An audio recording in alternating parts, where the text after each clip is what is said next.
El maestro José Briceño ha recibido de parte de Dios un llamado, según lo establecido en Efesios 4:11, al estudio y la disertación del texto sagrado. Por más de 4 décadas le ha dedicado su vida ininterrumpidamente a la investigación y la enseñanza bíblica. Prepárate para escuchar un nuevo mensaje en forma exegética, polifacética y sistemática del texto sagrado, por el doctor José Briceño, maestro de la palabra de Dios, en su programa Palabra de Iluminación. Bendiciones. De nuevo el maestro José Briceño, transmitiendo, exponiendo, presentando las verdades del reino eterno. Pero oiga, la verdad verdadera, la verdad absoluta. En una ocasión me preguntó una persona, uno de mis seguidores, de los que siguen la palabra, yo quiero que sigan la palabra, no el maestro Briceño. Me preguntó, maestro, ¿usted cree tener la verdad absoluta? Y le dije, sí. Y me dijo, ¿y usted es Dios? Digo, no. ¿Y por qué me responde que sí, usted cree tener la verdad absoluta? Le dije, el problema es que tú no estás malentendiendo la respuesta porque creo que no supiste hacer la pregunta. Si me hubieses preguntado que si yo tengo toda la verdad absoluta, te digo que no, porque toda la verdad absoluta la tiene Dios. Nadie más. Él conoce todas las cosas, Él no se le escapa nada. Pero me preguntaste que si yo tenía la verdad absoluta, te dije que sí. Es decir, Dios se ha encargado de entregarles iluminación de lo que está escrito en revelación, de lo que se escribió por inspiración, de entregarle parte de esa verdad absoluta a quienes escogió en el ejercicio, para el ejercicio de cualquiera de los 5 ministerios: apóstol, profeta, evangelista, pastor o maestro. En mi caso, Dios se ha encargado mediante el Espíritu Santo, en mi responsabilidad, en mi entrega, en mi dedicación de estudiar, indagar, darle tiempo al estudio de la palabra, a la vida de intimidad, a la oración, apartarme para el texto sagrado, en la investigación. El Espíritu Santo se ha encargado de darme iluminación de lo que está escrito en revelación, de la verdad absoluta, de modo que tengo parte de esa verdad absoluta, no toda, parte. Porque oiga bien, presta atención, si lo que te estoy exponiendo a través de la radio, a través de los medios de comunicación, a través de la web, a través de la televisión, si lo que te estoy exponiendo no es la verdad verdadera, no es la verdad absoluta de lo que está en el texto sagrado, de lo que la Biblia quiere decir, no de lo que la Biblia dice, sino de lo que la Biblia quiere decir, entonces estoy perdiendo el tiempo, porque mi trabajo es conducirte a la verdad verdadera, a la verdad absoluta, al pensamiento de Dios, lo que está escrito en el texto sagrado. De no, te estoy enseñando una falsa doctrina. Esto no es que a mí me parece, no es mi parecer, no es mi opinión, no es lo que yo creo, es que qué es lo que la Biblia quiere decir, ni siquiera lo que la Biblia dice, porque cuando yo digo lo que la Biblia dice, estoy entrando en el terreno del hiperliteralismo. Y cuando yo expongo lo que yo creo que la Biblia quiere decir, estoy entrando en el terreno de la eisegesis, es decir, exponiendo mi propia interpretación bíblica. Pero esto no es lo que enseña el texto sagrado, ni es el llamado de Dios. El llamado de Dios es estudiar el texto sagrado con una forma precisa, concisa y detallada, utilizando los códigos, reglas y principios de interpretación para ser certero en el estudio y tener resultado, y el Espíritu Santo pueda iluminarnos de lo que está escrito en revelación, de la verdad verdadera, de la verdad absoluta. Entonces exponemos no lo que la Biblia dice, no lo que ahí me parece que ella dice, sino es lo que la Biblia quiere decir. Eso es la verdad verdadera, la verdad absoluta. Maestro Briceño, desde el estado de Texas, la hermosa ciudad de Dallas, transmite por ende para un mundo, pasando fronteras. Estamos a través de la nueva 106.5 FM. Búsquelo, baje la aplicación y usted escucha al maestro Briceño. Este es nuestro estudio número 14 de palabras de iluminación. Y estamos tratando tópicos que tienen relación con el tema de lo que es la santidad genuina o la santidad en el alma. Y estamos tratando algunos factores que son muy, pero muy determinantes para caminar en una santidad genuina, en una verdadera obediencia, la obediencia que viene por persuasión y la obediencia que viene por contentamiento. Caminar en esas verdades, se necesita conocer algunos factores que nos van a impulsar a hacerlo, nos van a motivar a hacerlo, inspirar a hacerlo. Espérate, yo lo voy a hacer es por esta causa. No entrar en el terreno de la obediencia por opresión y la obediencia por resignación. No, porque ese tipo de obediencia se cuenta como un tipo de rebeldía pasiva. Y eso no es lo que Dios quiere. Otro de los factores que son muy determinantes para entrar en una obediencia por persuasión, estoy persuadido de las verdades del reino eterno, y por contentamiento, es el ser agradecido. El agradecimiento. Mire, el ser carente de aprecio se conoce como un tipo de ingratitud. O sea, el ser desagradecido, que es lo antónimo del ser agradecido, el ser ingrato, el no ser agradecido, eso es un pecado grave que ni siquiera usted tiene la idea de la gravedad que se comete cuando se cae en ese terreno. El ser carente de aprecio se conoce como un tipo de ingratitud. Y esto se refleja, oído, cuando no tenemos cuidado de nuestra vida en el uso vil que le damos, sumergiéndonos deliberadamente en el pecado. Si no sabemos administrar nuestra propia vida, absteniéndonos, es decir, teniendo en karatén, que es el término que utilizó el apóstol Pablo, que tiene que ver con el dominio propio, la fuerza de la voluntad. Si no sabemos administrar, somos buenos administradores e icónomos, mayordomos, que es lo primero que un ser humano tiene que aprender a administrar. Si usted no aprende a administrar su propia vida, su propio ser, su propio existir, por eso Pablo le dijo a Timoteo, ten cuidado de ti mismo. No le dijo ni del diablo, ni de los demonios, ni del mundo, ni del pecado, ni de la tentación, sino de ti mismo.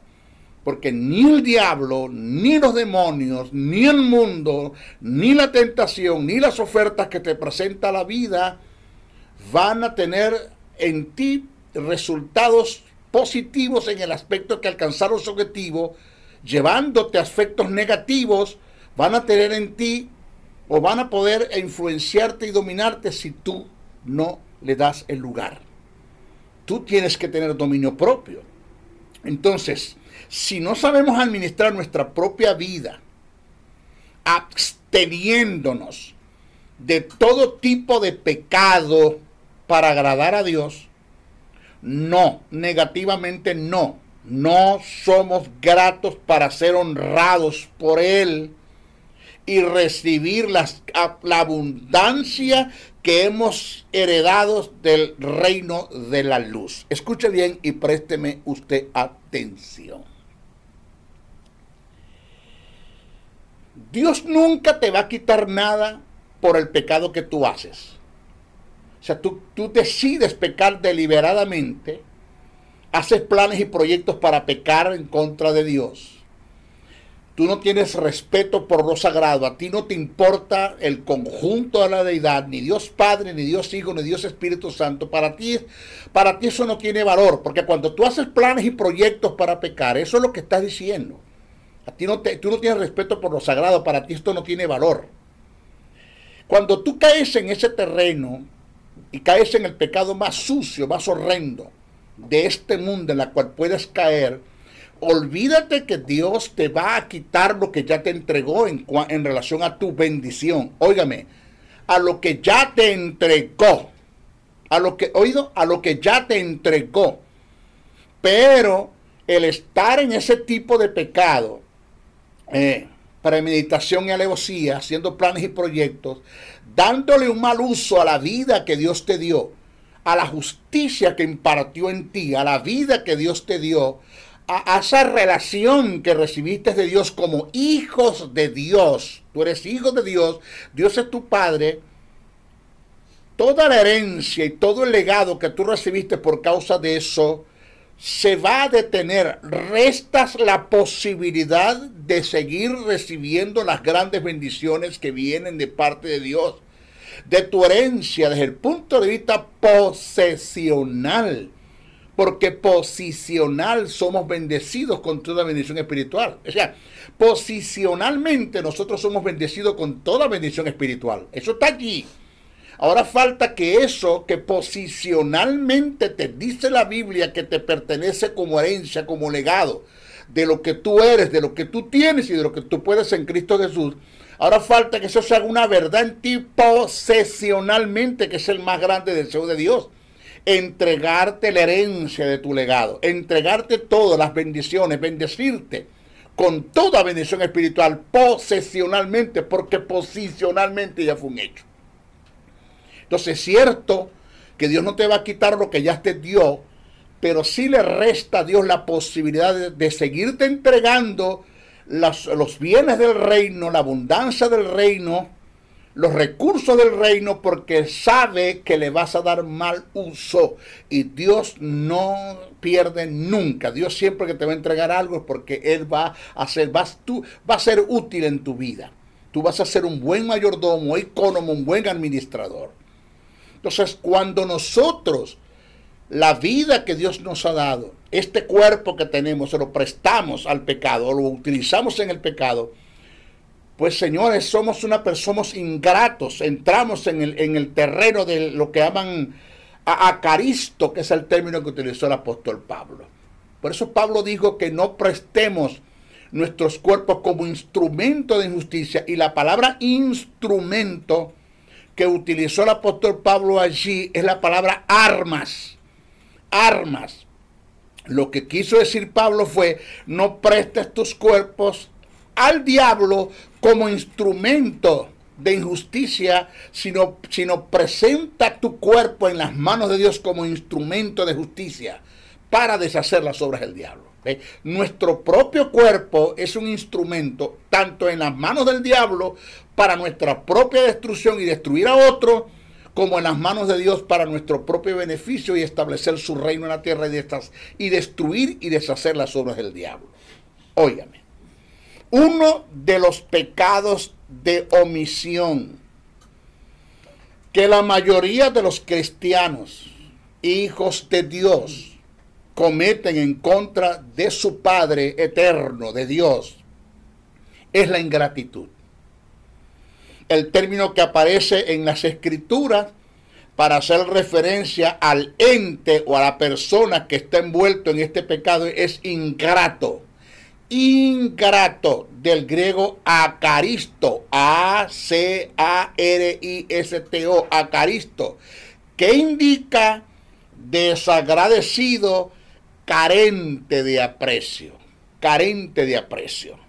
Entonces, desde el punto de vista etimológico, la ingratitud se refleja cuando le damos mal uso a la vida de Dios en nosotros. La ingratitud está en no entender que la vida que mora en nosotros, la justicia que Dios puso en ti, la vida que Dios puso en ti, que vino por la justicia, y que la justicia y la vida te dan una relación con Dios porque te llevó a un terreno de regeneración, fuiste regenerado, que el término regeneración significa volverte al género original en la que estaba antes de caer en Adán. Eso es regeneración. En mejor posición estamos ese estado de regeneración te dio una relación, el cual pasaste a ser hijo de Dios. Entonces la ingratitud está en no entender que la vida, la justicia, la vida, nuestra regeneración, nuestra relación, eso que mora en nosotros, tiene un valor y tuvo un costo muy alto. Esto tiene que ver con Getsemaní.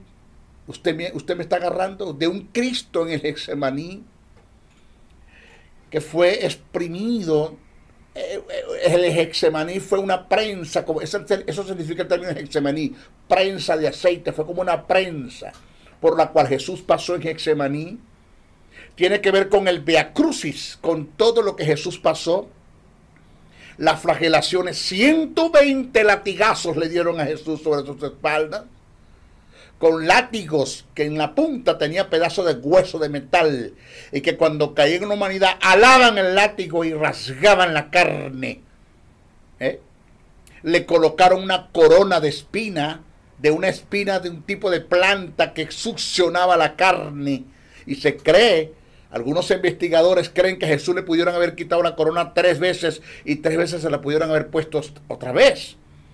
Además de eso, de cargar un madero que pesa aproximadamente 70 kilos hasta 1 kilómetro fuera de Jerusalén al Gólgota, llegar allá, el madero, porque Jesús no cargó una cruz, Jesús cargó fue un madero que se llama el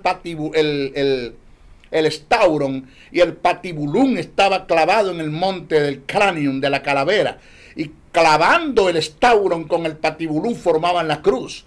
Jesús cargó un madero, el cual Simón de Cireneo, Jesús le ayudó a Jesús a cargar. Y no fue que le ayudó porque voluntariamente, es que lo llevaron y lo obligaron los soldados romanos a tomar esa cruz o a tomar ese madero y cargarlo. Cargar ese madero hasta donde, hasta fuera de Jerusalén, al monte del cráneo de la calavera. Después de ser torturado, trasnochado, porque pasó toda la noche siendo juzgado, del César, de Pilato al César, del César al Sanedrín, del Sanedrín. Eso pasó Jesús toda la noche trasnochado, con hambre, sed, torturado, cargó la cruz, cargó el madero, debo decir, llega hasta el Gólgota, abre sus brazos, lo clavan con clavos que medían aproximadamente hasta 3 y 4 pulgadas mira, eran los clavos cuadrados con punta de Roma, con punta Roma, punta bola, y atravesaban las muñecas de Jesús hasta llegar a otro lado de la madera. Después guindarlo, estar 6 horas allí, 6 horas allí. El Padre lo abandona, carga sobre él la enfermedad, carga sobre él la maldición, carga sobre él el pecado. Todo eso pasó con Jesús para que se dieran ciertos incidentes en la cruz del Calvario, el cual se operaron en nosotros como la redención, los tipos de redención, agoraxo, hexagoraxo, lutros y aporutros, y 4 tipos de redención. Se dio la remisión, se dio la propiciación para llevarnos a un estado de regeneración, para ser hijos de Dios, impartirnos justicia, impartirnos vida, y eso a nosotros no nos interesa. O sea, eso a ti te resbala eso. Eso a ti te resbala, porque eso, como no fuiste tú el que tuviste en el Getsemaní, no fuiste tú el que llevaste ese madero, no fuiste tú el que te clavaron, no fue a ti que te pusieron la corona de espina, no fue a ti que tuviste en una cruz 6 horas, no fue a ti que abandonó el Padre, no fuiste tú el que fuiste a la parte más baja de la tierra, tú no pasaste por todo eso, a ti eso no te importa, eso a ti te resbala, a ti tú no tienes respeto por lo sagrado. Ese es el terreno de la ingratitud. De eso es lo que estamos hablando. Cómo tú eres una persona de confianza para Dios. Cómo Dios te puede entregar los valores del reino. Todo lo que Dios quiere hacer. Cómo te puede Dios ascender y promover. Que el ascenso tiene que ver con niveles de autoridad y la promoción tiene que ver con la expansión hasta donde Dios te quiere llevar. Cómo Dios puede hacer de ti, utilizarte o llevarte, usarte como un vaso útil si tú eres un vaso de deshonra. Porque fácilmente hacer planes y proyectos para pecar. Mira, tú eres una persona agradecida por la vida, agradecida de que hoy amanecimos vivos, agradecido por el oxígeno que respiramos, agradecido por la comida que consumimos, agradecido por los hijos que están con nosotros, por nuestra esposa, agradecido por tantas cosas. Si hubiese, señores, si a nosotros nos colocan un cuaderno de notas con un apuntador para hacer notas de todo lo que tenemos para ser agradecidos, no nos alcanzaría el tiempo. No nos alcanzaría el espacio en un cuaderno de tanto que tenemos que agradecer. Señores, repito, desde el punto de vista etimológico, la ingratitud se refleja cuando le damos mal uso a la vida de Dios en nosotros. La ingratitud está en no entender que la vida que mora en nosotros tiene un valor y tuvo un costo muy alto. El caer en el pecado deliberadamente es una forma de entrar en el terreno de la ingratitud al no darle el valor y el aprecio que se merece el alto costo que tuvo nuestra salvación. Costo en la cual se derramó una sangre, ya lo dije, y se entregó una vida llena de sufrimientos. Pero yo soy agradecido. Y esta es una de las cosas que me impulsa a mí a ser santo ante Dios. Yo estoy agradecido. Estoy agradecido de Dios haberme librado de 2 enfermedades terminales, que por ende, para la ciencia médica, usted no tiene cura. Así. O sea, vaya a su casa a morirse. Punto. Eso me llevó a un estado de depresión como usted no tiene una idea. No dormía, no comía. Todas las noches para mí eran fúnebres. Adiós, mundo cruel, me voy a morir, voy a dejar a mi esposa, voy a dejar a mi hijo solo. En ese tiempo nomás que tenía a José Graviel, no a mi niña María Graviela, pero tenía solamente a José Graviel. Y escuché la voz de Jesús cuando me dijo: ¿le crees al diablo y te mueres o me crees a mí y vives? Punto. Así. Pero es que los exámenes, no importa lo que digan los exámenes. Es que el médico, no importa lo que diga el médico, lo que ellos dicen y lo que el examen registra es una verdad, pero es relativa, está sujeta a cambio. Hay una verdad que es absoluta, que es mi verdad, que dice que por mis heridas tú fuiste sano. Yo creí esa verdad. No fue fácil luchar en contra no fue fácil luchar en contra de los sentidos, de los síntomas, no fue fácil. Pero hubo una lucha, libré y pasé al otro lado. El Espíritu Santo intervino por la fe que deposité en una palabra que Jesús me dio. El Espíritu Santo intervino y sanó la enfermedad. 2 terminales. Aquí está el maestro Briceño, presente. El héroe, no. El inmune, no. El Superman, no. El protagonista, no. Aquí todo lo hizo fue Jesús. Él es el protagonista. Él es todo. Él lo hizo todo. Nosotros solo confiamos en lo que Él hizo y el Espíritu Santo operó. Aquí estoy. Tengo mucho que agradecerle a mi Dios. Y por eso cuando Satanás me presenta la oferta en la tentación, le digo no. El ser agradecido me da fuerzas para tener dominio propio y no dejarme llevar ni arrastrar por el pecado. Le digo no. Estoy muy agradecido. Satanás, tú nada has hecho en bien para mí. Tú lo que me quieres es destruir y acabar. Jesús, todo lo contrario. Tengo un Padre tan amoroso, o el Padre eterno, que Él me da todas las cosas buenas para que las disfrutemos, dice el texto sagrado. Fácilmente le digo no a lo que Satanás me ofrece en las ofertas. Pero ¿qué me lleva fuerzas para decir no? Además del amor que siento por Dios, el principio de honra que quiero siempre honrarlo en todo lo que hago, el ser agradecido. 24 horas al día estoy agradecido de todo lo que me ha dado. Esta cuarta virtud, o cuarta razón, porque la gratitud es una virtud, la honra es una virtud, el amor es una virtud, pero esta es una razón, que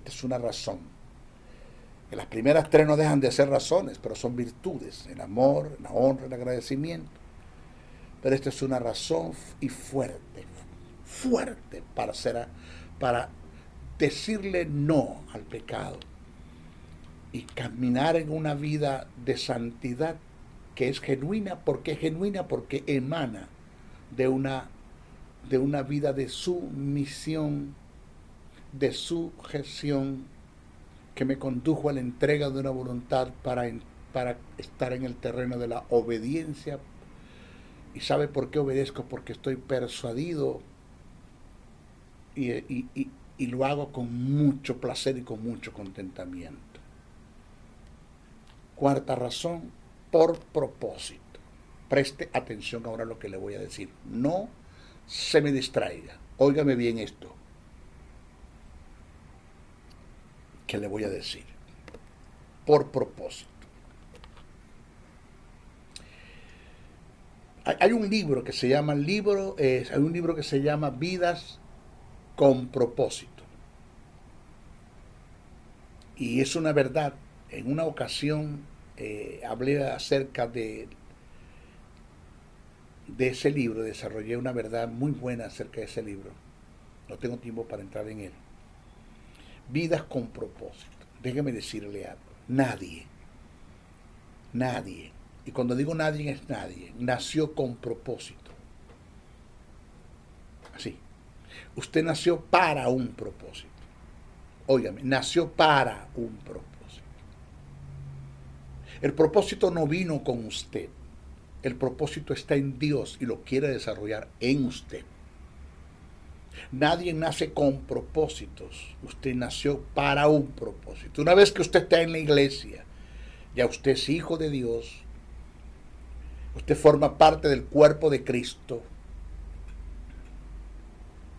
Usted tiene que entender y buscar y descubrir por el Espíritu en su vida devocional de intimidad, apartarse con el Señor leyendo el texto sagrado, en oración, en intimidad.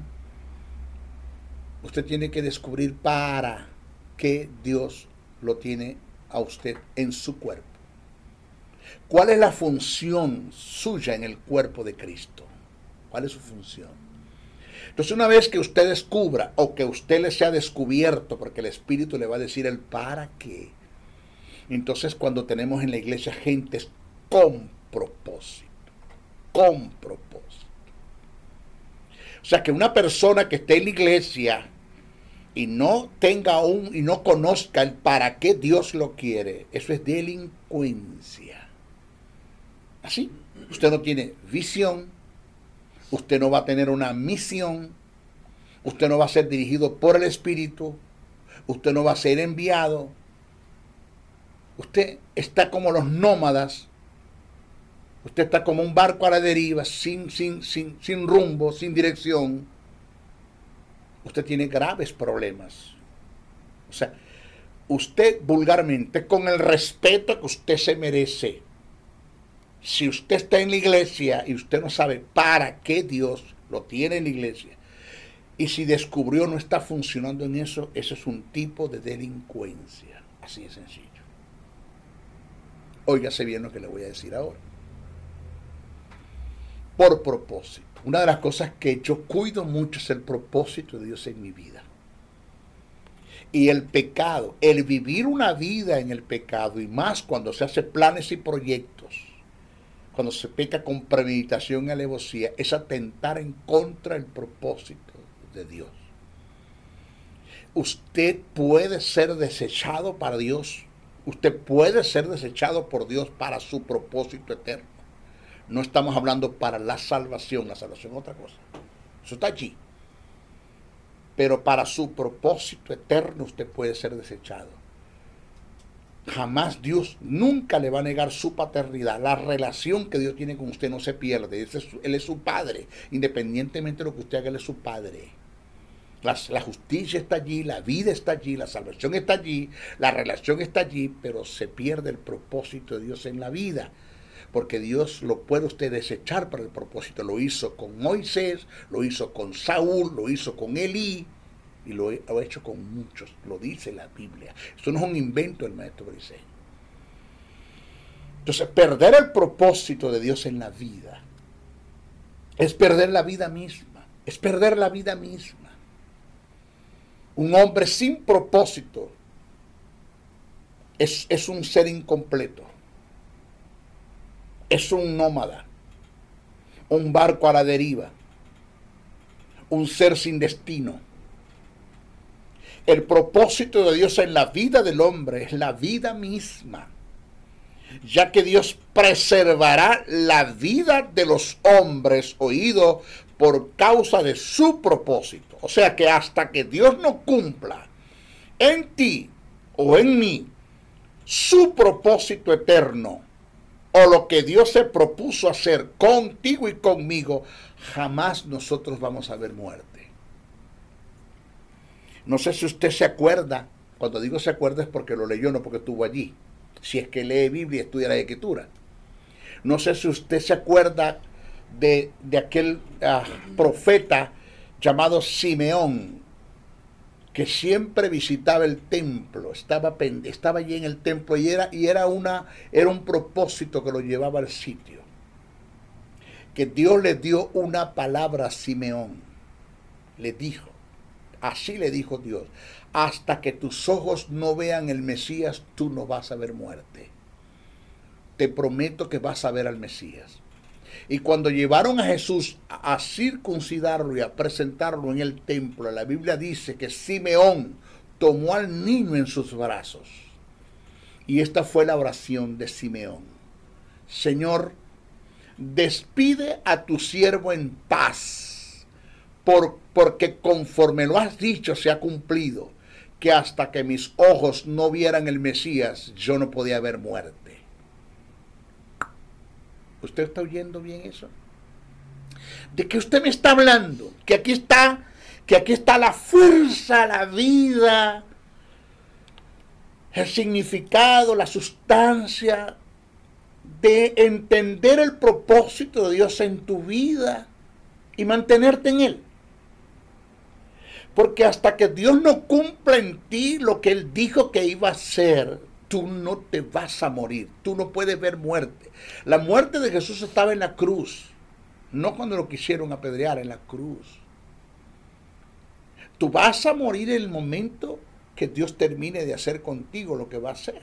Por eso es que hay tres tipos de inútiles en la Biblia. El que no hace lo que Dios le mandó a hacer es inútil, porque no hizo lo que Dios le mandó a hacer. 2, el que hace lo que Dios no le mandó a hacer, ese es otro tipo de inútil, porque está haciendo lo que Dios no le mandó a hacer. ¿Y sabe cuál es el tercer inútil? El que hace lo que Dios le mandó a hacer.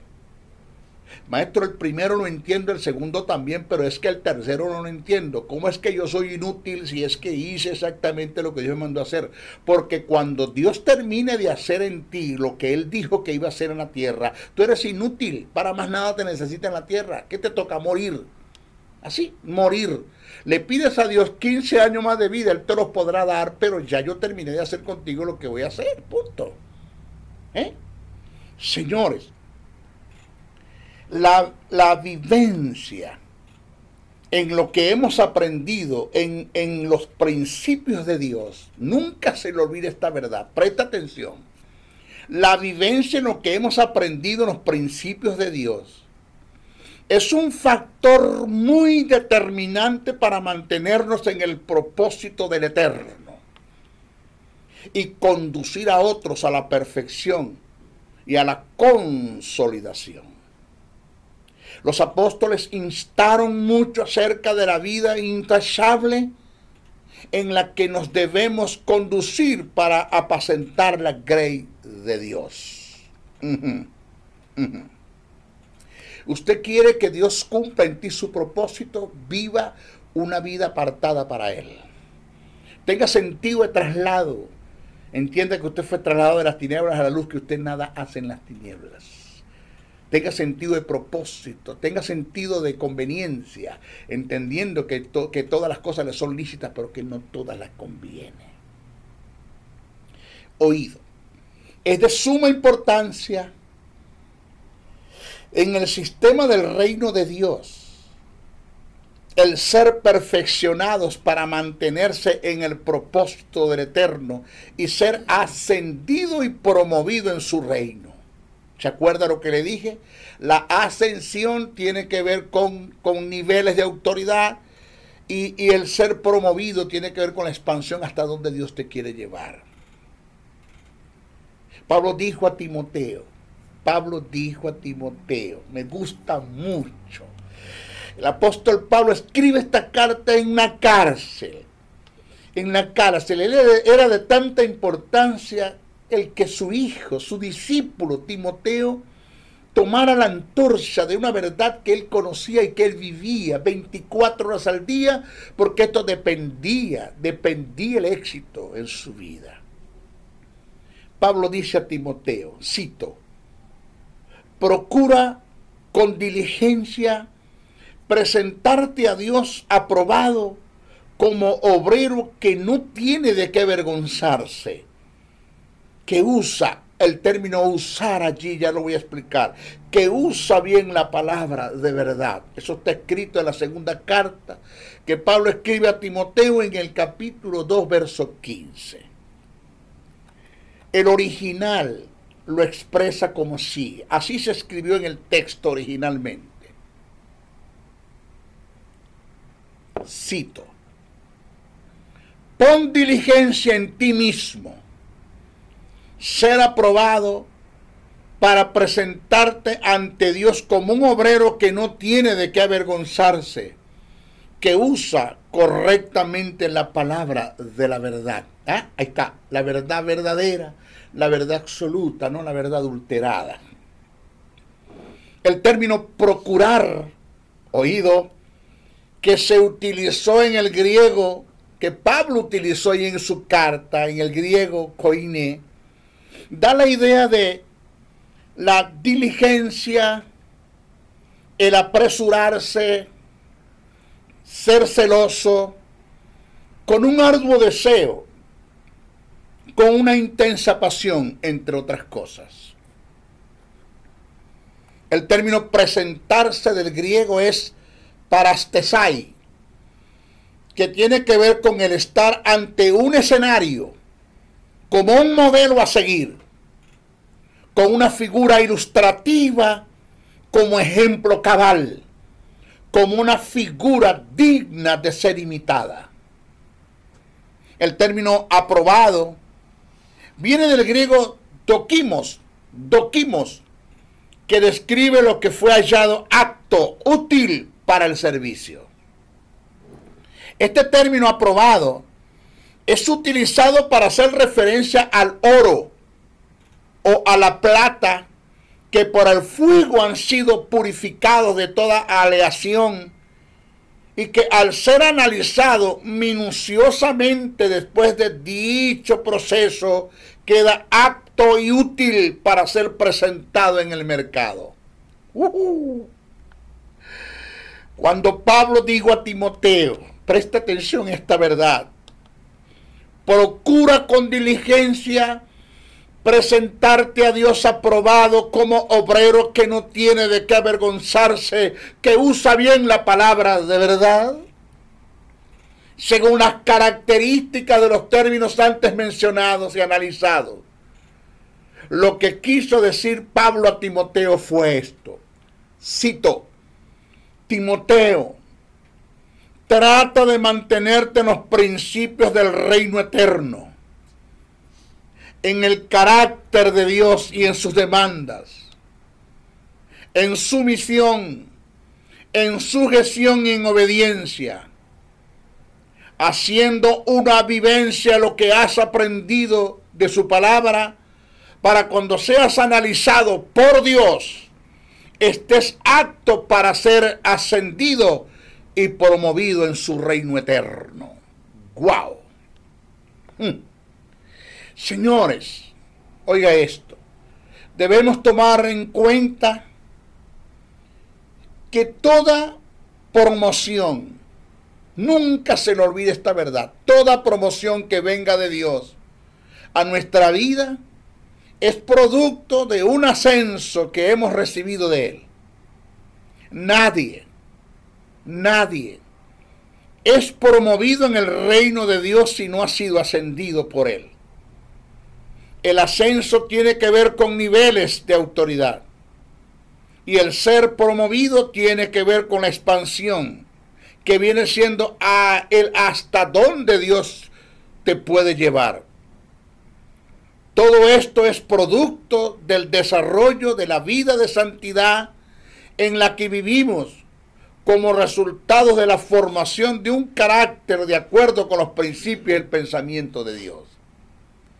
Toda esta promoción y este ascenso y promoción vendrán como producto de esa verdadera obediencia en la que nosotros nos vamos a mover, de esa verdadera obediencia.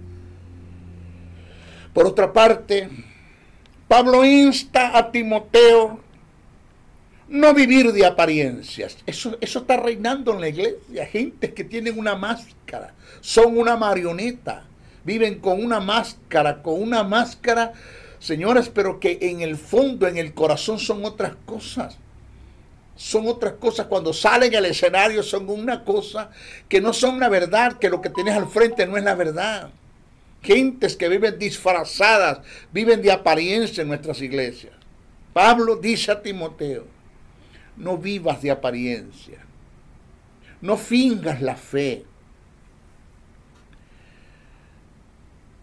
Mira lo que le dice Pablo a Timoteo. Cito: doy gracias a Dios, el cual sirvo desde mis mayores con limpia conciencia, de que sin cesar me acuerdo de ti en mis oraciones, noche y día. No dice día y noche, sino noche y día. Te puedes imaginar la entrega. Deseando verte, al acordarme de tus lágrimas, para llenarme de gozo, trayendo a la memoria, oído, la fe no fingida. ¿La qué? La fe no fingida, que hay en ti, la cual habitó primero en tu abuela Loida y tu madre Eunice. Y estoy seguro que en ti también está esa fe, que no es fingida. Por lo cual te aconsejo que avives el fuego del don de Dios que está en ti por la imposición de mis manos, porque no nos ha dado Dios espíritu de cobardía, sino de poder, de amor y de dominio propio. Señores, la moral, la ética, la integridad y la equidad es como un gran piso que con derecho podemos desarrollar y pregonar nuestra fe. Podemos ejercer autoridad y podemos ser administradores de los bienes del reino eterno. Por lo contrario, perderíamos ante Dios y el mundo que nos rodea todos los derechos para seguir fungiendo en el llamado que hemos recibido de Dios y así poder Dios alcanzar su propósito eterno en nosotros. Charles Swindoll plasmó en uno de sus libros una verdad que me hizo reflexionar en gran manera. Qué verdad que este hombre presentó en uno de sus libros, una verdad pero mata demonio. Escúchela. Charles Swindoll dijo, cito: podemos seguir siendo el mejor cirujano del mundo, siendo el más grande de los promiscuos. Sí se puede, sí se puede, sí se puede. 2. Podemos seguir siendo el mejor juez de una nación, siendo el más arrogante y soberbio que haya existido en el mundo. Sí se puede, sí se puede, sí se puede. 3. Podemos seguir siendo el magnate más prestigioso de las naciones con los más altos niveles de corrupción financiera en la que se haya vivido. Sí se puede, se ha dado el caso, sí se puede, sí se puede. Pero óigame, esto me pateó, perdone usted el vulgo, el término militar que acabo de utilizar, me pateó, me golpeó, me llegó a lo más profundo de mi ser. Pero nunca, nunca, nunca podemos desarrollar en éxito el propósito de Dios en la vida sumergidos en el pecado.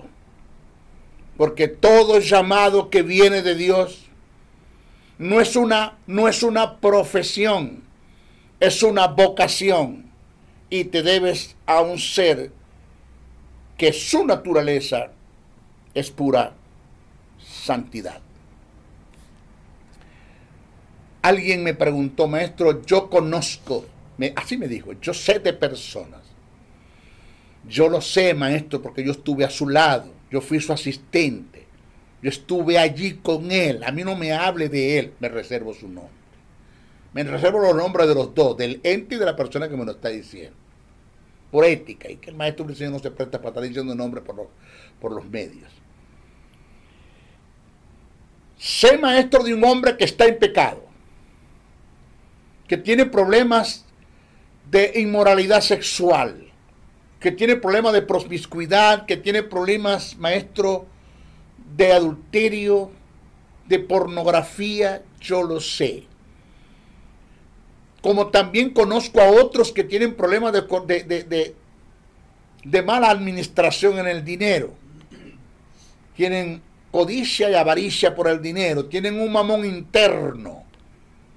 Ellos caminan en la filalguria, en el amor al dinero. A ellos les interesa el dinero.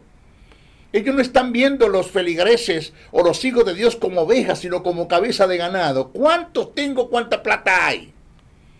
Conozco ese tipo de persona, maestro, y veo que su ministerio está funcionando. Su iglesia está creciendo. Estoy viendo que financieramente les está yendo bien. Son los que están en el tapete en los congresos, viajes nacionales e internacionales. Tienen yates, tienen aviones, tienen las iglesias más grandes y más lujosas y las instalaciones más hermosas, como nadie se las puede tener. Entonces yo no entiendo esto. Si necesitamos que para que Dios desarrolle en nosotros su propósito eterno y Dios haga en nosotros su perfecta voluntad dentro de su obra, para ser ascendidos y promovidos en el reino, que no tengo problemas con aceptar eso, maestro, pero ¿por qué esta gente que viven de una máscara, que son unas marionetas, que son unos payasos, que viven con una careta, que viven de apariencia, ¿por qué si crecen? ¿Por qué si les crecen las iglesias? ¿Por qué? Y le respondí algo, después me llamó y me dijo, wow, maestro, qué verdad de reino usted me dijo. Y le dije, mira, para poder llevar a cabo la perfecta voluntad de Dios, haciendo su obra, y que Dios cumpla en nosotros su propósito eterno, se necesita, además de vivir una vida de santidad, apartado para el Señor, una vida de fe, sometido a las autoridades, cumpliendo con los principios del reino eterno. Además de eso se necesita de la gracia de Dios. Necesitamos ser hombres y mujeres de gracia para que Dios en nosotros cumpla su propósito eterno. Se necesita la gracia. Pero eso es para nosotros cumplir la voluntad de Dios, haciendo su obra y Dios llevando a nosotros su propósito eterno, su gracia.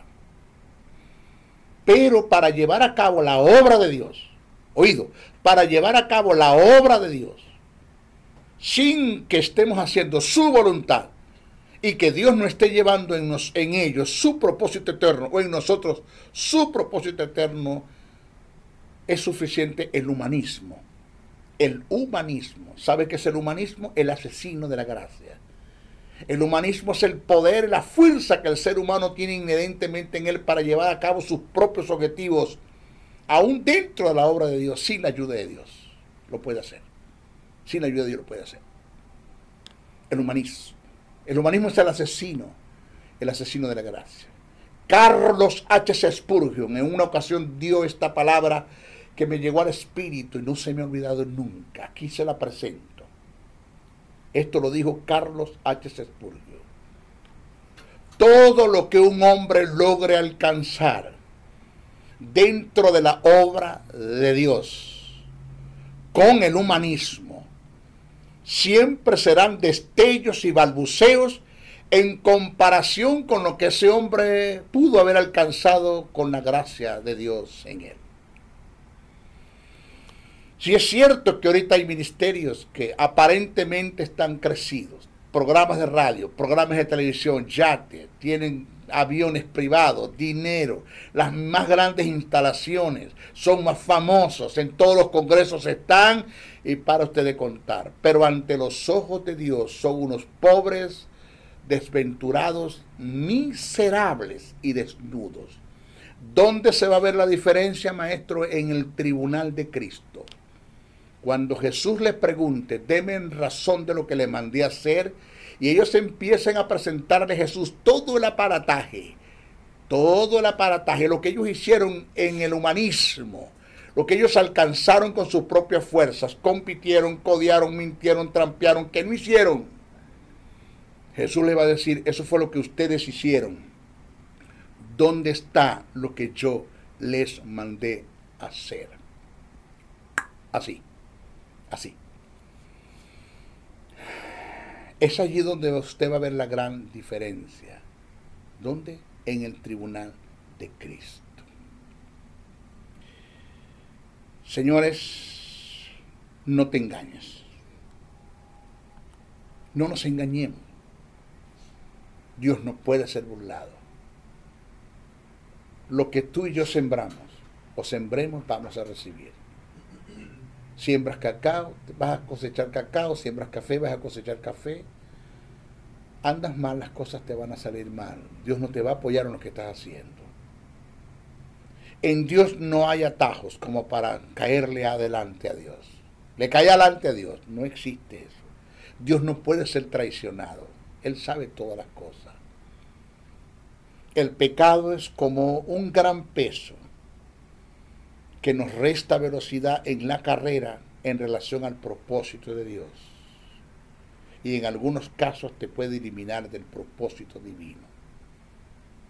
Pablo, como escritor, describe esto como una advertencia en la carta a los Corintios. Miren lo que dice Pablo. 1 Corintios capítulo 9, verso 24-27. Dice, ¿no sabéis que los que corren en el estadio todos a la verdad corren, pero uno solo se lleva el premio? Corred de tal manera que lo obtengáis. No todo aquel que lucha, de todo se abstiene. Todo aquel que lucha, de todo se abstiene. Ellos a la verdad para recibir una corona corruptible, pero nosotros una incorruptible. Así que yo de esta manera corro, no como a la aventura. De esta manera peleo, no como quien golpea el aire, sino que golpeo mi cuerpo, aquí está, y lo pongo en servidumbre, aquí está, dominio propio, en Kratein. No sea que habiendo sido heraldo para otros, yo mismo venga a ser eliminado. ¿Para qué? Para el propósito eterno. El término yo mismo tiene que ver con una autoeliminación. No se da a la eliminación que viene de parte de Dios. El término eliminado que Pablo utilizó en forma personal en referencia al ejercicio del ministerio es adoquino, que indica rechazado, reprobado por su mal testimonio, con pérdidas de recompensa eternas en el tribunal de Cristo. Es triste decirlo, porque es triste, que en la actualidad hay creyentes que, siendo llamados por Dios, por causa de su reincidencia en el pecado en forma descarada, perdieron de Dios su aprobación para el ejercicio de su obra. Y lo que hacen dentro de la obra de Dios lo hacen por inercia, por costumbre, por humanismo, por estrategias, por iniciativas propias, que no dejan de tener resultados, pero para efectos de Dios no tendrán recompensa alguna.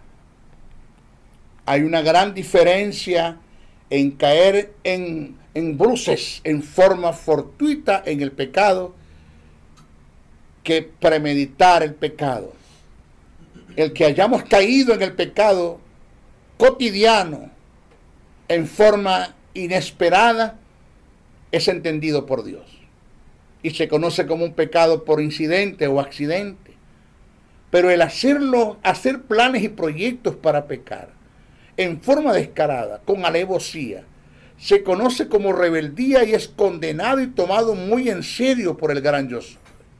Por el gran yo soy. Este fue el pecado de Acán, el cual premeditó y mantuvo oculto su error. Si usted analiza el pasaje, Acán se movió en 4 pasos que son comunes en aquellos que premeditan el pecado. Acán, 1, vio, 2, codició, 3, tomó y 4, escondió y ocultó el pecado. Eso lo dice el texto. Búsquese, Josué, el capítulo 7, versos 20 al 21. Josué, búsqueselo bien. Dice, y Acán respondió a Josué diciendo, verdaderamente yo he pecado contra Jehová, el Dios de Israel, y así he hecho. Pues vi entre los despojos un manto babilónico muy bueno y 200 siclos de plata en lingotes de oro de peso de 50 siclos, lo cual codicié y tomé. Vi, codicié y tomé. Y aquí que está escondido, y escondió bajo tierra en medio de mi tienda. Este es el denominador común que se está dando en forma descarada en nuestras congregaciones, de ministros y feligreses que vieron el pecado, lo codiciaron, lo tomaron y lo mantuvieron oculto. El problema de Acán fue que se arrepintió después que su pecado fue descubierto. Si él hubiera tomado la decisión de manifestar su pecado en una actitud de arrepentimiento, es probable que Dios lo hubiese detenido, hubiese tenido misericordia de él. El pecado premeditado de este hombre destruyó su vida, su familia, sus bienes y, sin lugar a duda, el propósito de Dios en él. Pablo en sus cartas nos aconseja a no premeditar el pecado, sino a luchar en contra de él. Mira lo que dice el apóstol Pablo y nos vamos. Romanos capítulo 13, verso 13 al 14. Dice Pablo, andemos como de día, honestamente, no en glotonerías y borracheras, no en lujurias y en lascivias, no en contiendas y envidias, sino vestidos del Señor Jesucristo, alabado sea Dios. Y no proveáis es, yo soy el que tengo que evitar esto. No hagas planes y proyectos, no proveáis para los deseos de la carne. Romanos 13, 14, ahí está. Una buena razón para guardarme en santidad para el Señor, su propósito eterno. Señor, perder el propósito es perder la vida. ¿Quién es el maestro briseño en la vida, en la tierra, sin el propósito de Dios? Nadie. Un delincuente, un nómada, un advenedizo, un aventurero, un hombre sin visión, un hombre sin misión, sin dirección del Espíritu. Estoy en una iglesia aplaudiendo, cantando corito, cantando los mismos coros. Él deja lo que se mueve, que nunca se mueve nada. Así de sencillo. Cuando el Satanás me presenta la oportunidad para pecar y me da la oferta, me presenta la oferta, yo miro el propósito de Dios en mi vida. Y me acuerdo de estas palabras que me dijo Jesús. Todo lo que Satanás te presenta en la oferta, solo están midiendo el nivel de gloria que mi Padre te quiere llevar. Cuando Satanás me presentó la tentación, yo dije para mí, si este animal me está ofreciendo los reinos de este mundo, ¿cómo será lo que mi Padre tiene para mí? Deseché todo y mira dónde estoy, sentado a la diestra de mi Padre. No cedas a la tentación y a las ofertas que Satanás te presenta. Satanás te ofrece mucho, te da poco y te lo quita todo, te deja pelando. Así de sencillo. Se despide el maestro briseño, hasta nuestra próxima oportunidad. Bendiciones, bendiciones, bendiciones. El Ministerio de la Enseñanza y la Evangelización, Jesús Soberano Señor, presentó Palabra de Iluminación. Te invitamos a un nuevo espacio de corte similar por nuestros diferentes medios de comunicación. Contáctanos en los Estados Unidos al WhatsApp +01 786 604 3352 y a los correos josén77 briceno@gmail.com y a maestrojosebriceno.blogspot.com. Bendiciones.